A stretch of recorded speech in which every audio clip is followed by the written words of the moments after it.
everybody. My name is Emily. Thank you so much for joining our AI for Creatives, a hands-on Midjourney workshop. We are joined today by Sachin and Diana. Sachin is going to be hosting the event. He'll be the main driver going through the presentation. Diana is one of his colleagues, and she's going to be helping out with answering questions as we go through the presentation in the chat. So just a couple of logistical things before we get started about the platform, just in case you've never been in Livestorm before. You'll see in the lower right-hand corner of your screen that there is a chat tab that should be highlighted by default. And then right to the left of that, there is going to be a questions tab. If you have questions as we're going through the presentation, it would be great if you could put them in the questions tab so that it's a little bit easier to keep track of things. Sometimes in the chat, it can be quite easy for things to get lost. And so that'll be a great way for us to stay organized as we're moving through the presentation if anyone has questions for, Q&A, et cetera. A couple other things, this session will be recorded. So if you want to refer back to it later, if you need to leave early or just want to check it out again, you'll always be able to. We'll send that to you as a recording automatically when the session is over. If you find the chat distracting, you can just click on the chat icon and it will go away. And there are some full screen capabilities down in the bottom of your screen and also in the upper right corner of the screen as well, if you want to just play around with how things are oriented as we go through the talk. And I think with that, that's everything for me. Just wanted to do, a little intro, let y'all know how things are going to run. One last final quick thing. At the end of the session, we are going to be asking everyone who joined today to participate in a quick survey. It should only take about 1 minute, and it's just so that we can get some feedback from folks about how the session went and implement that, for future learnings and offerings. So if you all wouldn't mind doing that at the end, just wanted to prep you so that you know that'll be coming. And yeah, that is about everything. So I'm going to go ahead and turn over to Sachin. I will turn off my camera, turn off my microphone. And in the interim, y'all can feel free to introduce yourselves in the chat, say hello. If you want to say where you're tuning in from, that's fine too, as we get started. All right. Thank you, Emily. Hey, everyone. Welcome to AI for Creatives. Just give me a thumbs up if you all can hear and see me well. Just drop a thumbs up or say yes in the comments just so that I know everything is working perfectly fine. Awesome. Great. I see some yeses. All right. So I'm really glad that you could join us today because we are going to dive into how AI and specifically Midjourney can completely transform the way we create and share visual content. We also have my co-founder, Diana Stibble, in the chat. So if you have any questions, you can just drop it in the comments. She will help answer some of those. And of course, at the end, we can take some of those questions and answer them live. All right, so here's what you can expect. By end of this masterclass, you will be able to understand why AI matters. You will have an overview of the different AI models you can use for your daily creative work. You will learn the basics of Midjourney for creating images. You will explore how to craft prompts to create visuals. And last but not the least, we will, also, of course, the most exciting part of all is where we will create some stunning visuals based on our ideas. All right, so with that, let's dive in. So Seth Godin is one of the most influential marketers and thinkers of our time. And he recently said that AI is the biggest invention in our world and a much bigger change than even the internet. If you have followed the news of all the latest AI models that we are seeing all over the social media, both in image and video generations, I believe we can all agree to this, right?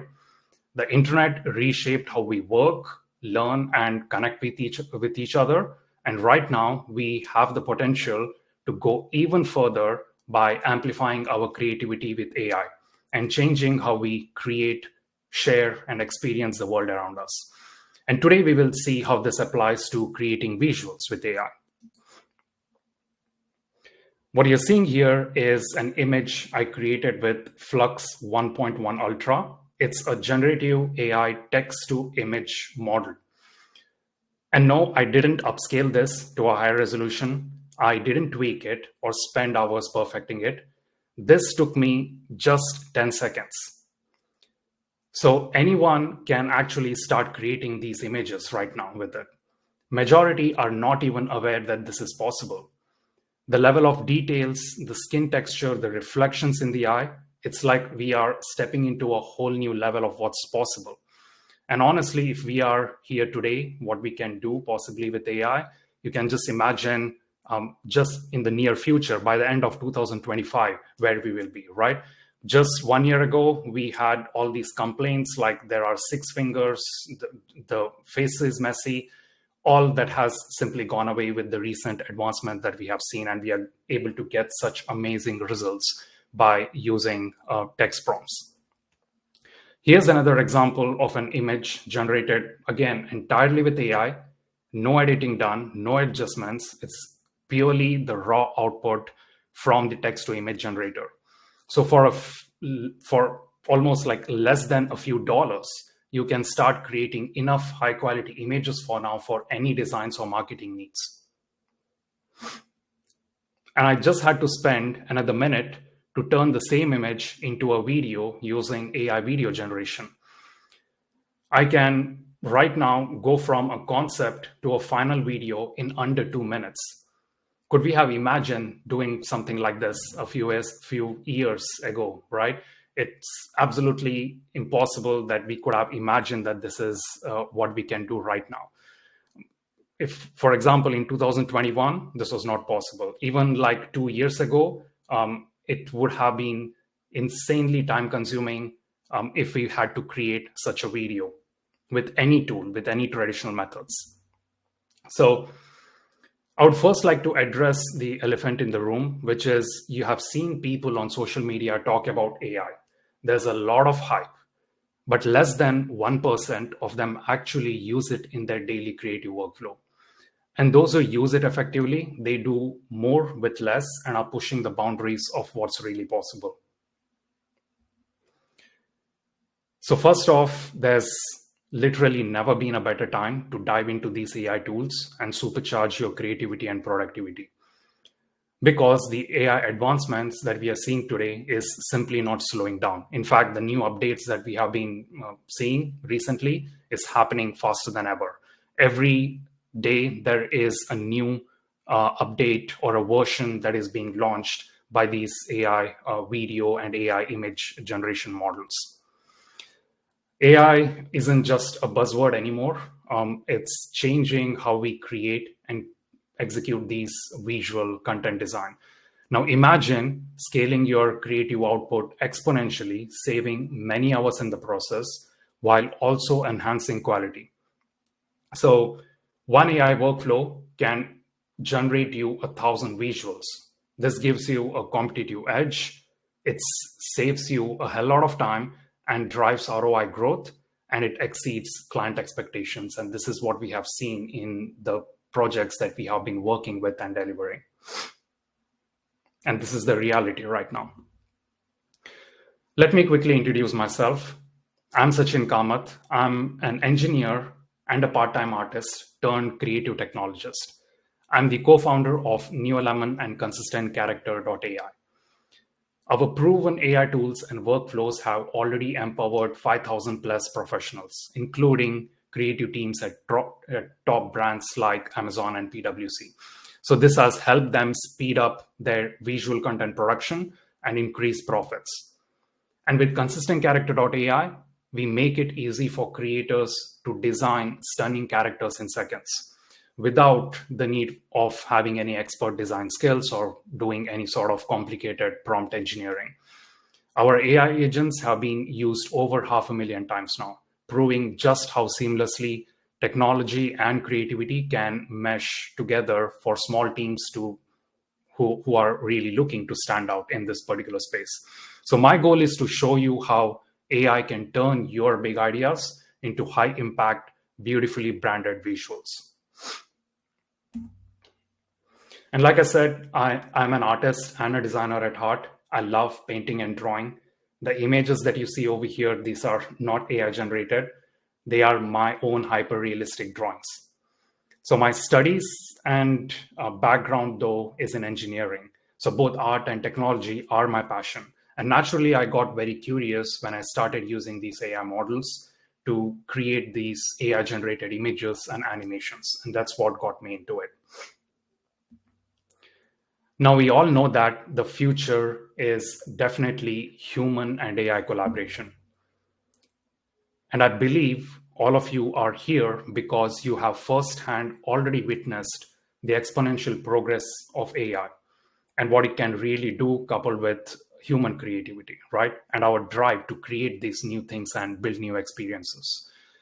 And this exponential progress has happened just in the past 2 years. The adoption that has happened, that we have been seeing, has happened just in the last 2 years.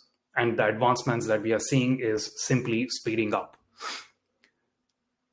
Before we get hands-on with Midjourney, we will have ample amount of time. We'll deep dive and we'll get into the demo. I want to start showing you how AI can seamlessly fit into your day-to-day creative work. So whether you are designing visuals, writing copy, or brainstorming campaign ideas, these AI tools can save you hours of repetitive tasks. They can spark these fresh ideas that you might have never considered. And this will also help you maintain consistent high quality output across your projects using these tools. And I've found that once you see how AI can enhance your creativity without replacing it, the possibilities become really exciting. So let me quickly touch upon what are the generative AI models out there, which can help you in various stages of your creative process.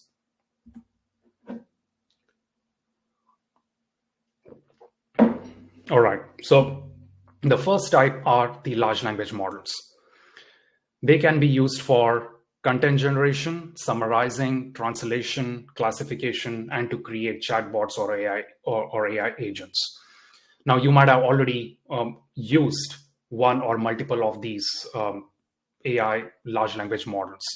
The most popular one is the ChatGPT, right? So we have right now the best and the latest models from OpenAI, which is the GPT-4o models. And these are great for various of these tasks like content generation, all the summarizing and translation as well. And a lot of people are building AI agents around it. But there are also other top AI models that are completely open source. For example, you might have heard the recent announcement in terms of DeepSeek.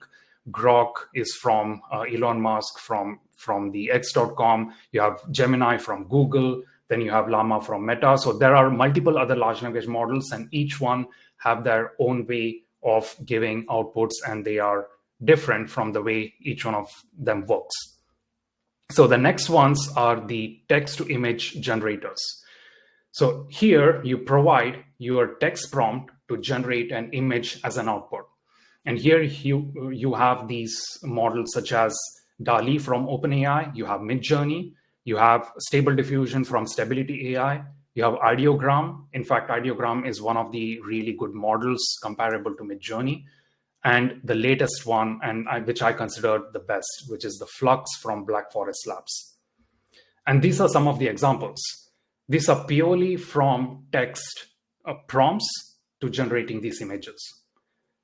There is nothing else done on top of this, no editing done. It's purely typing out your thoughts and your ideas, crafting your prompts, which we will look into later during the demo, and getting these stunning outputs. And you can get highly creative with the visuals that you can create just by using simple text prompts. Take a close look at these photographs. These are not real. They are fully AI generated images with zero editing. And at first glance, you would swear it was a real photo, right? But if you zoom in, you might notice a few subtle clues that give it away. For example, the badge itself, or even the text written on the badge. And most of the times it does a great job even with that. And still, it's mind-blowing that this is possible today. And I made this images with Flux Realism LoRa. It's, again, a text-to-image AI model that performs better than Midjourney, and it's super fast and super real. So it's like pretty much taking out your iPhone and taking those photographs, and that's the quality that you get right now. The next in class, which are, I think, very popular to gain control over the image generation, is the image-to-image generative AI models. Here we have Midjourney, we have tools like Kriya, again, Stable Diffusion, Ideogram, Flux. They are all implementing image-to-image generation. So here you don't just provide your text prompts, but you're also guiding the image generation using reference images. Some of the examples of what's really possible over here. So I can provide this as my input image, and additionally with a layer of text prompt. So additionally, by adding the text prompt to define what is the style maybe that I want to change, or what is the output I want to change, I can get these as my output, as my results. Now imagine doing this purely with text to image generators just by typing text prompts. It's impossible to even define what kind of composition you want. Like, how do you even stick to the shapes from the reference image, right? This is where you use image to image generation models, because you can get that level of control. And you can get highly creative in terms of the use cases for this. For example, here is a photograph of a cactus, and then you can use that as a reference image using image to image generators, and then turn it into some really inspiring visuals like you see over here. So you can get very creative, and you can get high degree of control using this particular approach. The next ones, and also, of course, the most exciting one in 2025, I feel, is the text to video and the image to video AI video generators. And here we have a lot of new updates coming up. Some of the top models out there are from Runway. We have Google VO2, it's one of the best for text to video. We have Kling AI, we have Minimax, Pika, Luma AI, Sora from OpenAI. So these are really amazing models. And again, the outputs from each one of them are good in their own way. So let's take an example of the outputs. Here, we compared the same image and turned it into a 5-second animation using Kling AI, Luma, Minimax, which is Hilo. So they are the creators of it. And you can see how the outputs differ. And we use the same prompt and the same image to get to the output, right? So some models are great at natural human emotion and movements, and some are great at speed in terms of creating the outputs. So based on that, you can always make choices which is the one that you want to use for the particular use case. Here is another example. Image created with Midjourney or Flux, and then using image to video model, for example, Runway Gen 3, to turn it into a 5-second animation and bring it to life, right? A lot of times, as we know, static images don't perform so well in marketing, in social media ads, for example. So why not just use an AI video generator, and it takes only a minute to turn it into a simple animation, right? And that drives up engagement in our final output. So you can get more CTRs, you can get more engagement based on the visuals and for your brand. All right, so now that you understand the different classes of AI models out there, let's dive into Midjourney. Midjourney is a state-of-the-art text-to-image generative AI model. So Midjourney right now is the absolute favorite of anyone who has tried their hands at AI image generation. And it's just because of the sheer quality of images that it can produce with simple prompts. The quality and photorealism is some of the best in class compared to anything else out there that we have seen. And it has quickly become one of the most popular tools for a lot of designers and creatives out there. Midjourney is also remarkable in its photorealism and artistic styles. And mastering Midjourney truly feels like you have opened a portal to transforming your thoughts into amazing images. You can craft some really stunning images and explore endless possibilities with a simple idea. And I think Midjourney has positioned itself with its unique proposition, which is like a brainstorming tool where you can take one simple idea and create hundreds of different highly stylized variations. And you might come up with something, or you might see a result that might have been completely different and would take you in a completely different path as part of solving that particular problem. So that way, it really sparks new ideas in you while you're using and learning to master it. You can also see some of the more unique concept designs we were playing around with. All of these is possible while you're using Midjourney, while you blend multiple things, try different prompts, use different references. With all the techniques that you can use, you can get highly creative and highly productive while using Midjourney, while sparking these new ideas and creating insane amount of designs.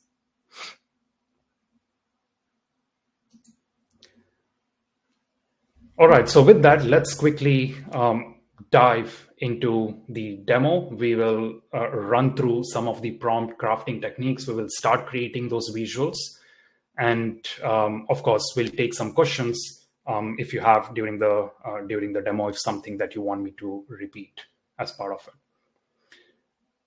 Great, so let's get that going.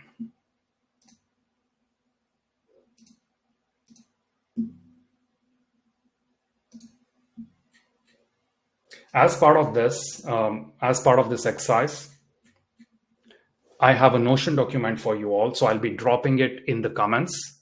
You can open the document and you can follow through if you want right now, if you want to follow through on another screen. If not, you have access to the document. You can try after this workshop. You have everything you need within the Notion document, so you don't need to worry about taking any screenshots at any point in time.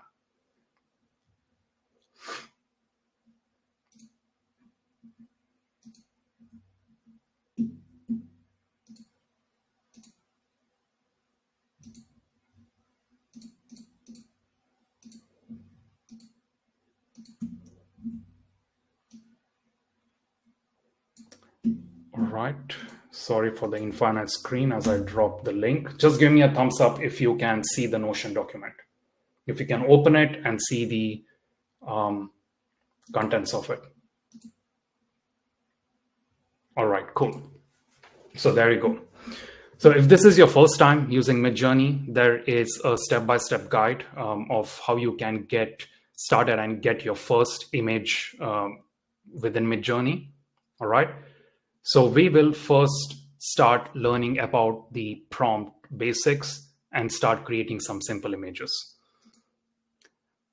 So that's Midjourney website. In fact, previously it was on Discord. Right now, the web application is open for everyone. And I highly suggest if you were using it in Discord previously, please go to the web application because it's so much easier to get things done over here, and the whole experience is more enjoyable. So this is the link. It's midjourney.com. You can sign up if it's your first time, and you can right away start creating. So once you sign up, you will be here on the dashboard. The first thing that you will see is the Explore page. And the Explore page is where you see all the community works being shown over here. So anybody who is creating and who is not on a pro plan, their works are being shown over here, and some of them are even upvoted. So this is a great chance for you to get some inspiration. So let's say you like this particular image in here while you're scrolling through some of these, you like some of the visuals, and you want to try to recreate. You can just click on that image and you see what was the prompt that was used to create that image. And if you just want to recreate the same thing, you can click here on the prompt, and it's right away populated in this particular imagine bar. They call it the imagine bar, where you actually type out your ideas and your prompts, and then you can hit enter and start creating. Let's run through a simple example. So for this, you can go to the create page, and this is where all the images that you create are shown up over here. So this is like your canvas. Let's run through a very basic prompt. That's the simplest prompt you can start creating within Midjourney. So a basic prompt starts with the subject followed by the style, right? And I always suggest to start very simple whenever you're using any AI image generator. This is because the most important things you want to nail down right at the beginning is the subject that you want to have as part of your output, and the style, right? So these are the two key things. And once you get it right, further you can add all the details that you need. So it's very important to start simple while using AI, in like especially Midjourney, especially AI image generators, because then you know what is working, what is not working, and you can start correcting things. And the most basic prompt that you can start with is a subject followed by the style. Let's take an example. So that's my prompt over here, which is an astronaut floating in space, followed by millennial pink, right? So let's take a couple of examples over here. So I'm going to copy this one, and I'm going to simply paste it over here. And you can do the same thing if you're following along. So this is your Imagine bar. All the prompts that you type, all the inputs that you give, all happens within this particular bar. So I'm going to, my prompt is an astronaut floating in space, block print style.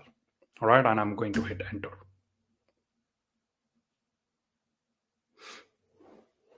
So what you see, first thing is the percentage completion. This is actually the reverse diffusion process that is happening as part of the image generation. And it's an iterative process. And that's why you see it blurring and then unblurring. So the noise is being removed at every single iteration. And there you go. These are some of the first creations, if this is the first time you're trying it. And my prompt was an astronaut floating in space. So I have my subject. I have a bit of context around it, like the background as well, floating in space, and the style, the block print style. So as part of the style, you can, of course, influence it with artistic mediums.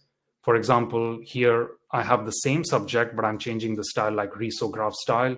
Then we have pixel art style, impressionism style, right? So let's try this out.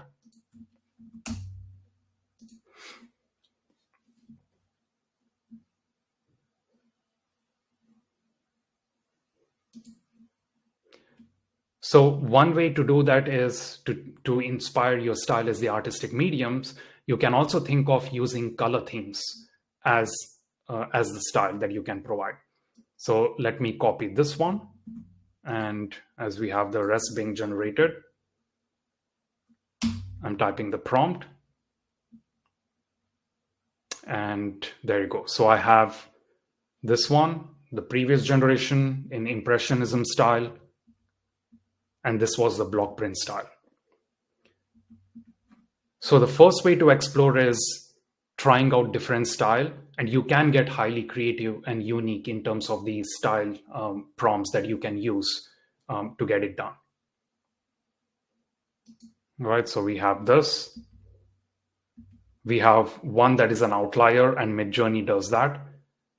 Sometimes, these are AI image generators, and they are sometimes going out of what prompt you're giving. And Midjourney is designed to give one of the outputs something more creative, something different, but this is way off, right? I don't know why it really created this one, but let's try another one, this particular prompt. Now, I want to show you some other controls over here. So until now, we just typed in our prompt. When you click over here in this particular adjust your prompt settings, you can control the aspect ratio of the output image. So right now I was creating portrait mode, and I can change the aspect ratio. So if I create landscape, which is great for presentation design. So that's the first thing, which is the image size. The second thing is the model. So here there are two different modes. One is the standard mode, and the second one is the raw mode. The raw mode is more for photorealistic outputs. So if you're looking for photorealism, like creating cinematic or photography, the raw mode is the one that you can select and start creating. But since I'm experimenting with different styles, I can select the standard mode and create more experimental variations in terms of the style. You can also make sure that you're always on the latest Midjourney version. So this is 6.1, the latest Midjourney version. Personalization is something else. This is only useful once you have curated 100 different images so that it can personalize very close to your style, or you have created a mood board separately. The stylization is something important compared to the rest. So this is basically how much you want the Midjourney to influence the final aesthetic. So if you keep this very high, Midjourney is going to do its own crazy stuff and introduce its own creativity into the final images, right? And it's not gonna stick very closely to the prompt or the style that you have really asked it for. This is great if you are just experimenting, exploring. Maybe it throws you a style that completely inspires you. And as a brainstorming tool, we need that sometimes. But most of the time, I keep it at 150 or 200 so that there is not too much variation, or like Midjourney does not add its own different elements or artifacts into it. Weirdness is again the same thing. It is simply introducing unexpected artifacts within the final image, right? Resulting in a unique and unexpected outcomes. I usually don't play around with this. I keep it at 0, and variety, I keep it at 0. Variety is basically, Midjourney always creates these 4 images, 4 versions of any prompt. If you want each of them to be highly different from each other, you can make it very high. I usually keep it to 0 because I want more consistent variations. Speed, if you're using Midjourney, you can keep it on fast. Like this is only something that you need to think of if you're on the basic plan. If you're on the pro plan, you have unlimited usage of this. And finally, the stealth mode is something important. So if you are working for a client and you want whatever you create to be stored only for you, not that anybody else can see it, right? So for example, nobody else within the community page needs to be able to see what prompt you used, what images you generated. You want to keep that privacy. You switch on the stealth mode so that nobody else has access to it. And this is great if you're working on actual creative projects for a client, because you don't want others to steal what you have created. So just keep this in mind. And stealth mode, you can enable this only if you are in the pro plan. The basic plan, you do not have this option. Great. So let's try a different aspect ratio. I can simply click here, this use, and I have the prompt already populated. So I will click here. I will change the aspect ratio to 16:9 and hit enter. So as you see, I got this particular results for where my style was inspired with canary yellow as a color theme. And this is a 3:4 aspect ratio.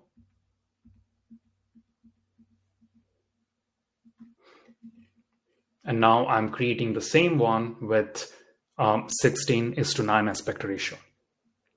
So this is how you can easily change the aspect ratio of the images that you're generating.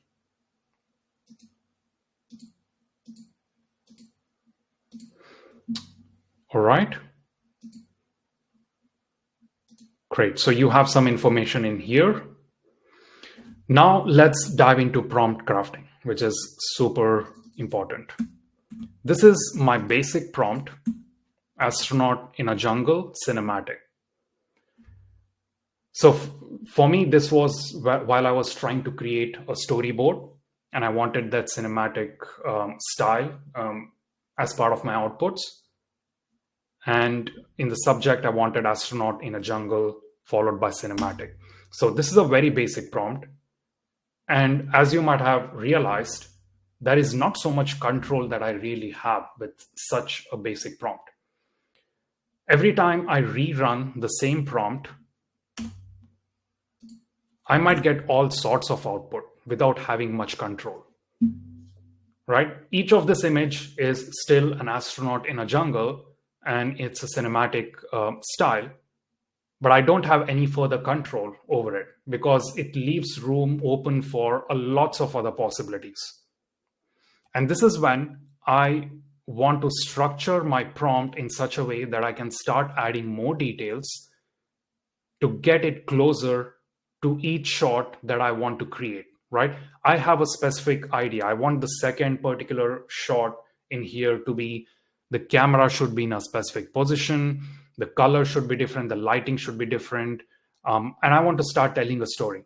And I cannot do that if I don't have enough control over my image generation. And this is exactly where prompt crafting really helps, and structuring your prompt really helps.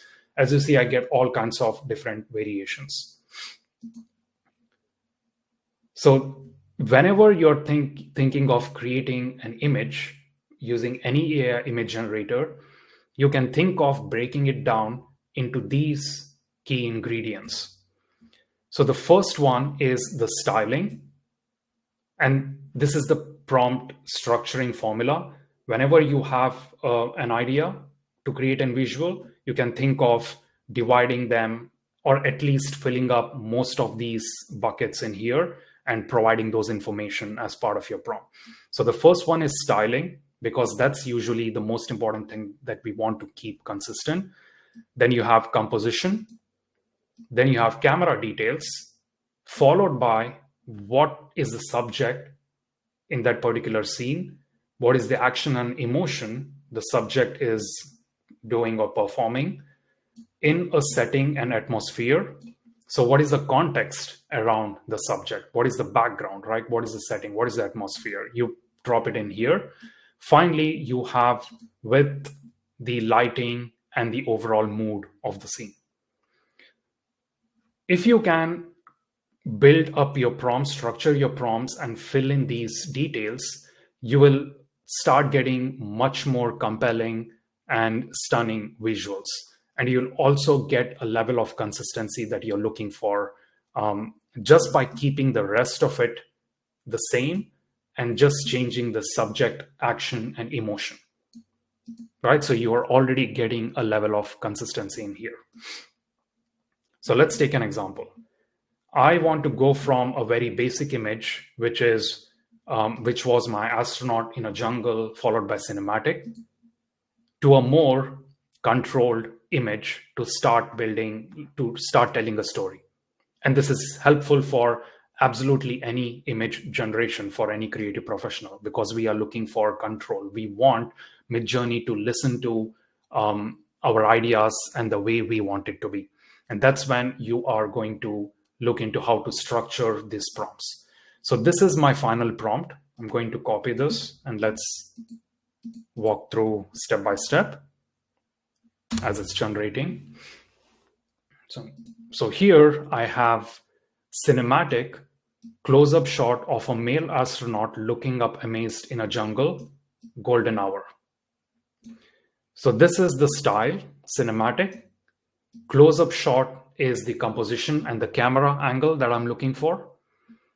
Male astronaut is the subject. I can get more detailed over here if I want to, right? I just want to walk you through an example of the prompt structuring. Here you can get as detailed and specific as you want. Looking up is the action that the astronaut is performing, and amazed is the emotion of the subject, right? In this particular case, the astronaut. In a jungle is the background. Again, I can get as detailed as I want in terms of the background. And finally, I have this lighting and the mood, setting the mood of the overall image. I have golden hour lighting in here, which, as you see, is giving me a very wonderful output in terms of getting those aesthetics, overall aesthetics and the mood. Finally, I have this aspect ratio 16:9. You don't need to worry about the parameters in here because you can set the same thing over here as well. The parameters, there are many other parameters that you can use, which is a topic for another day. But in terms of prompt structuring, if you can structure and build your prompts in this manner, you're already going to get much more controlled and compelling results. Give me a thumbs up if you are on board with this, if you understand everything, or if you want me to repeat any step over here.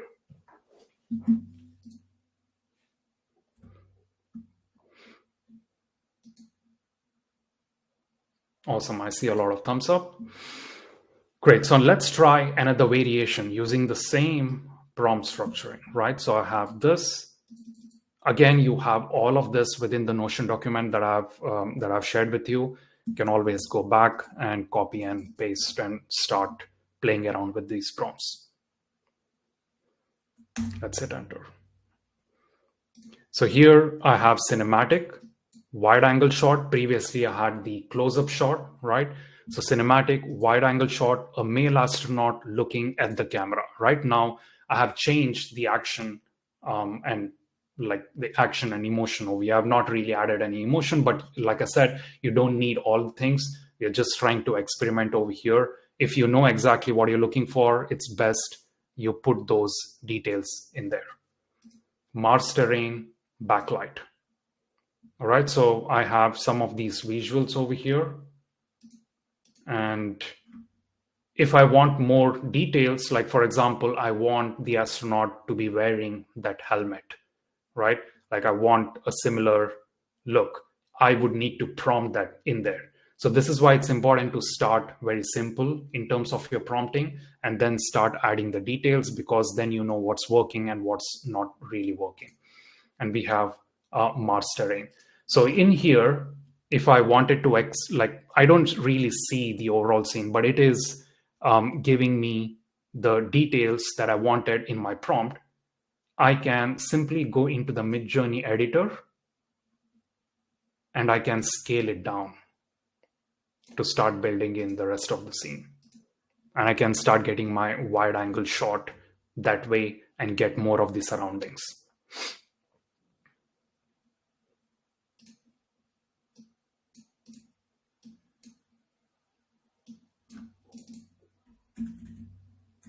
So there's lots of ways to play around with the tool and explore. And as you see, it's super fast. It's very well suited for brainstorming and building your mood boards, building your style boards, and getting all those brand assets out. So you can start creating also on-brand assets by providing several other parameters and references so that you can influence it in the final image generation. As you see over here in this particular image, I ran the same prompt as this one, but I reduced the stylize from 200 to 0. And now it is listening to my prompts even more. And this is something closer to what I was looking for. So this way you can try to understand how much of Midjourney creativity you want in there and how much of it you want to be controlled. Like if you're looking exactly based on the prompts that you want to create, so it's best you keep it to minimum. If you want some level of creativity, you can always keep it to 100 and explore a few things. And this is my second image creation. This was my first one. I could use the editor and I could zoom out on it and create the rest of the image while keeping the same subject and the same person in there. All right, let's take another example. Again, in terms of keeping the overall prompt structure, cinematic, close-up shot, right? It's the same thing that I used in the beginning.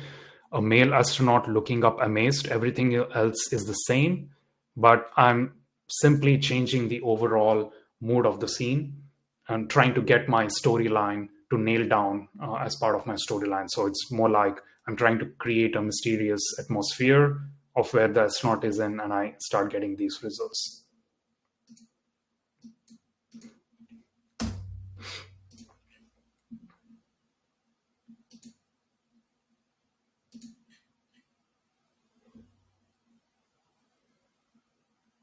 So as it's being generated, I'll show you another example where we have a lot of details, And this is an actual project that I was working on where I wanted to create some images for a landing page. And I wanted to have a specific visual. It was for an outdoor brand, and they wanted to have this hiker on top of a mountain, and he's looking at the mountain scenery. And I built these prompt structure over here. For example, I have broken down the visual that I wanted into styling, into composition, into camera details, subject, action and emotion, setting and atmosphere, lighting and mood. All right. And one of the most important things for me to get that particular shot was this one, the composition. Over the shoulder shot, focusing on the backpack with the background landscape. All right. And of course, the rest of them are important to build the overall scene. But the most important thing for me to get was the camera angle, the shot, so that we have that over the shoulder shot with focusing on him looking into the distance at the mountains. And I pulled them together. So pull all of these together into one single prompt. I'm going to copy this, paste it over here.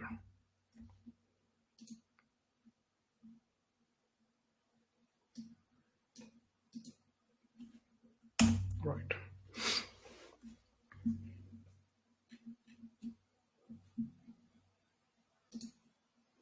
And those are the results I get. So that was the final image that I chose after a couple of reruns. And it was perfect. It nailed down a lot of the things. It gave me a lot of different variations I could choose from.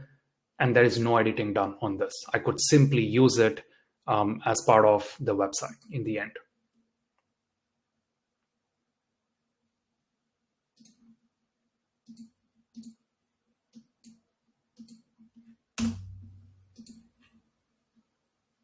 There you go. We have some visuals.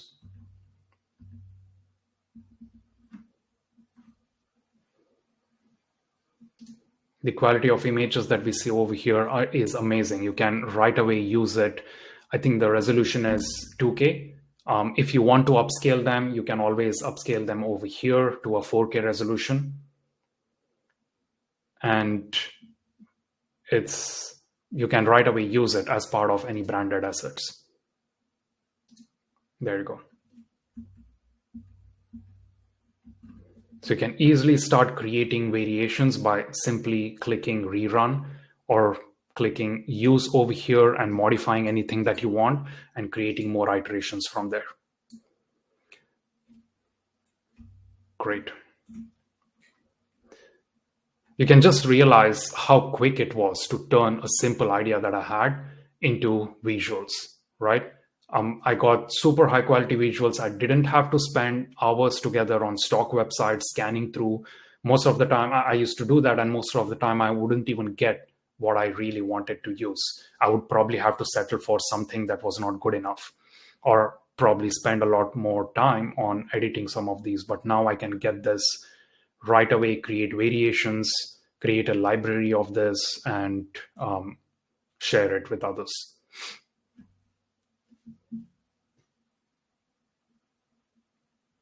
All right. Any questions?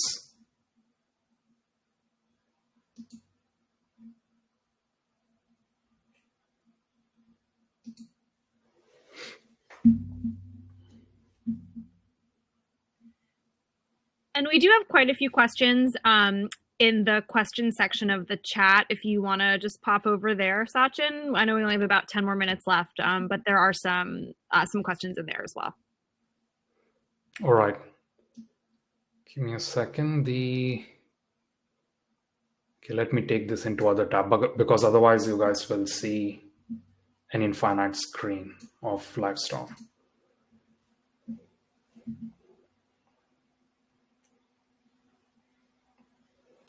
So the latest question that I see is, are there copyright restrictions for AI? Yes. So anything that you generate with AI cannot be copywritten. So this is a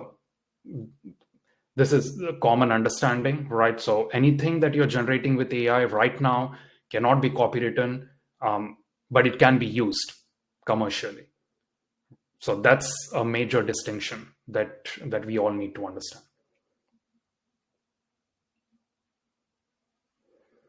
Do you own the rights to photos you create using AI? No.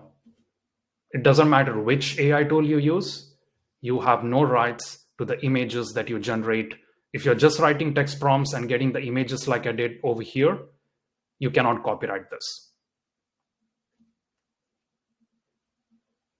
Is it allowed for profit client work for advertising or commercial purposes? Yes, you can commercialize this.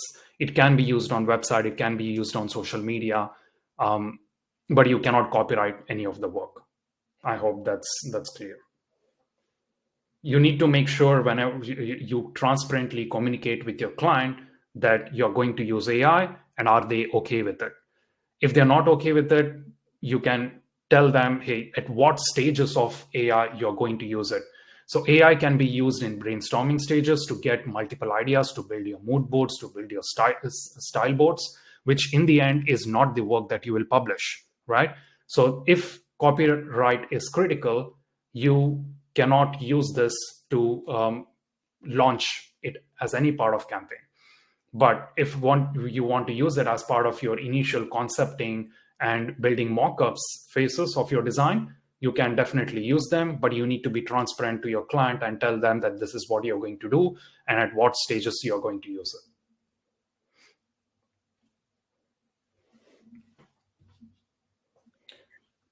I'm just going to pop in for 1 second. Well, we still have about 10 minutes left and still have quite a lot of folks on the call. Sachin, are you okay if I share out the survey that we would really love for everyone to complete real quick, and then we can pop back over to a couple questions?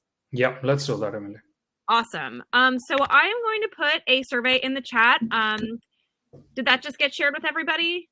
Maybe just give me a thumbs up if y'all can see it. Oh, I just realized my camera's not on. Okay, perfect. The survey should only take about 60 seconds. So if everyone wouldn't mind just clicking into that type form, taking 60 seconds to fill it out, I'll give you all until like 1:53. We would really, really appreciate it.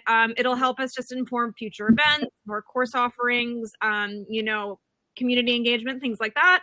And then we'll give the last 5 minutes back over to Sachin just to wrap up. Thank you so much, everybody.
Okay, folks, I think that is about how long it should take for everyone to fill that out. Thank you so much. And Sachin, I will hand it back over to you to answer a couple more questions if you'd like and wrap up.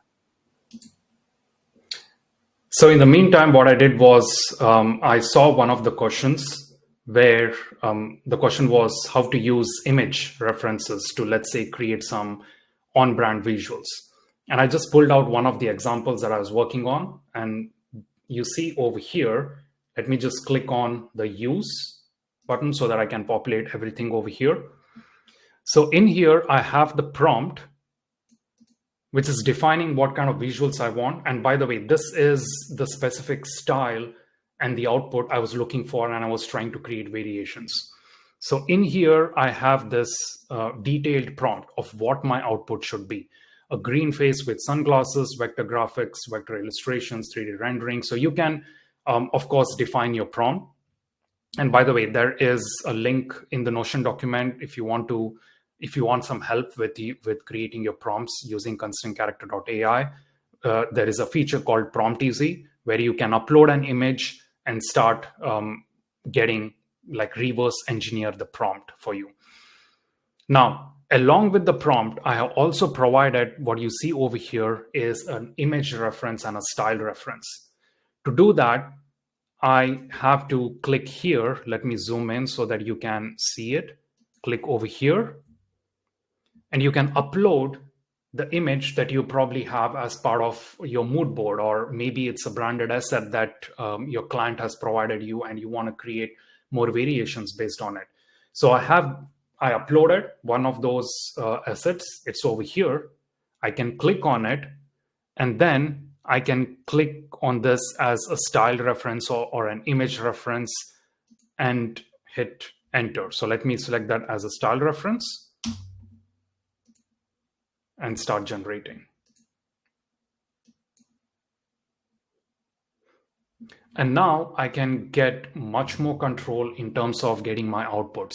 So just using text prompts will give you all sorts of varied results. But if I start using image to image, this is actually image to image generation, which we talked about earlier, where you can get much more control in terms of your output. So here I'm specifying the reference image as a style to replicate and create more similar stylized images while also changing the prompt. So I have the flexibility of modifying the prompt, but sticking to the original style that is in this reference image.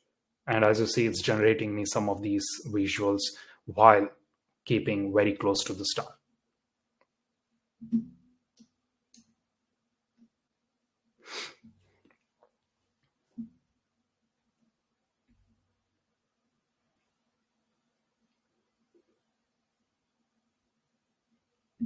Any questions that I missed? I see that there are a lot of questions in the chat. It's impossible for me to go through them one by one. I missed probably a couple of them. So if there are a few of them which have more similar, if they are similar questions, probably we can take a couple of them.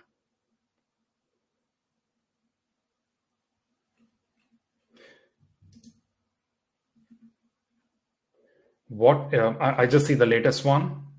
What AI model would you recommend for image to image? For example, if I wanted to have a particular pair of sunglasses on green image you generated. So here, there are multiple ways. Now, if you mean by this that you want a specific branded or designed glasses that is an actual product, then you need to train a LoRa model. It's called low rank adoptions. So you need to train a LoRa model with at least 10 of these images or photo shoots of that particular model so that the model understands what your glasses look like. There is no way to do it within Midjourney. You cannot just upload the image and expect it to create an exactly the same model. AI models don't work that way. They need a data set to really learn the patterns from a set of images. So the only way to do this is to train a Flux LoRa model, which is not on this platform. It's a completely different platform. If you're interested, you can look for Flux LoRa models and try that out.